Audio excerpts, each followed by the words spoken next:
آج خانم اجازه بده کمکت کنه. دست درد نکنه مادر.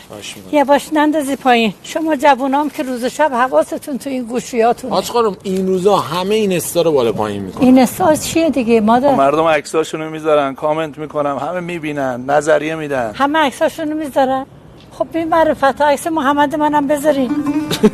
چشم آج خانم بذارین. محمد من گوشی نداره. نه پسرم. بفهم آج خانم. بس چند لحظه صبر کنیم برم عکس محمدمو بیارم. این عکس محمد منه.